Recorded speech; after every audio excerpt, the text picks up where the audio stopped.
নমস্কার, হর হর মহাদেব। ১৬ সোমবার আজকের এই ভিডিওটা আপনাদেরকে জানবেন যে ১৬ সোমবার কিভাবে করতে হয়, ১৬ সোমবার কি, ১৬ সোমবার ব্রতটা কেন করা উচিত, সেই সমস্ত কিছু আজকে ভিডিওটা বলবো। তাহলে সবাই সম্পূর্ণ ভিডিওটা দেখুন। প্রথমে বলি, আমরা শ্রাবণ মাসের মধ্যে উপস্থিত হয়েছি, অর্থাৎ শ্রাবণ মাস পড়ে গেছে। শ্রাবণ মাস হচ্ছে শিবের একটি গুরুত্বপূর্ণ জন্মমাস।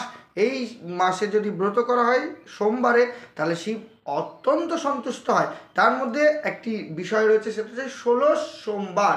১৬ সোমবারটা কি, সেই ১৬ সোমবারটি সম্পর্কে এবার বলবো। ১৬ সোমবার হচ্ছে এমন একটি ব্রত, যে ব্রত করলে সংসারে সম্পূর্ণ শান্তি বিরাজ করে এবং কোনো ইচ্ছা পূরণ হয় এবং বিবাহিত সম্পর্ক কোনোদিন ভেদ হয় না। তাহলে আপনারা অবশ্যই করতে পারেন ১৬ সোমবার। এই ১৬ সোমবারে পুরুষ এবং নারীর মধ্যে কোনো ভেদাভেদ নেই, অর্থাৎ পুরুষ এবং নারী উভয়ই কিন্তু এই ১৬ সোমবার করতে পারে।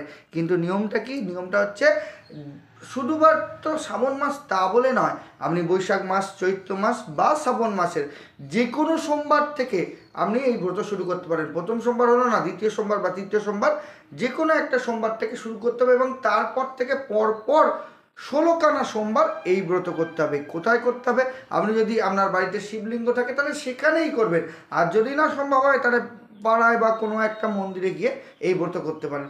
ব্রতর এমন কিছু কোনো খরচাপাতিও নেই, শুধুমাত্র ধৈর্য এবং মনোশক্তিটাই বড় ব্যাপার।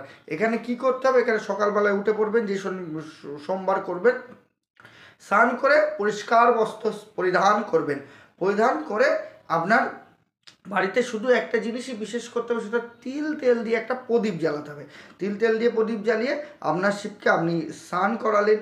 ঘি, মধু, দুধ, দই, যেভাবে আপনি সম্পূর্ণ, যদি তাও সম্ভব না হয় তাহলে আপনি গঙ্গা জল দিয়ে স্নান করাবেন। স্নান করে বিল্বপত্র অর্পণ করবেন। অর্পণ করার পর তাকে পুজো করলেন, অর্থাৎ শিবকে পুজো করলেন। এবং তারপরে যেটা করতে হবে সেটা হচ্ছে জপ করতে হবে। এই ব্রতর কিন্তু মেন হচ্ছে জপ। জপ হচ্ছে আপনি একটা মালা, অর্থাৎ ১০৮ বার আপনি জপ করবেন, কি, নমঃ শিবায়। আর যদি আপনি ব্রাহ্মণ হন তাহলে ওম নমঃ শিবায় এই মন্ত্রটি পাঠ করবেন। তাহলে ও নমঃ শিবায় এই মন্ত্রটি জপ করতে হবে ১০৮ বার, অন্তত পক্ষে বেশি সংখ্যক করতে পারলে তো ভালোই হবে। তাহলে ১০৮ বারই কিন্তু আপনি এই জপটা করতে থাকবেন। তাহলে এই জপটা করা হয়ে গেল, তারপরে সেদিনকে আপনাকে কোনো রকম অন্ন নয়, আপনি অন্ন বিহিত অন্য কিছু দ্রব্য খেতে পারবেন। এই রকমভাবে পর পর সোমবার ১৬টা করতে হবে, তাহলে কিন্তু আপনার সংসারে সম্পূর্ণ শান্তি বিরাজ করবে। এবং এই ১৬ সোমবার ব্রত, যেটা শিবপুরাণেও রয়েছে, মাতা পার্বতীও এই ব্রত করেছিলেন, সেই ব্রতও কিন্তু আপনার সম্পূর্ণ হয়ে যাবে। আজকের ভিডিও এখানে, ভালো লাগলে লাইক, কমেন্ট, শেয়ার করুন। সবাই ভালো থাকবেন। হর হর মহাদেব। নমস্কার।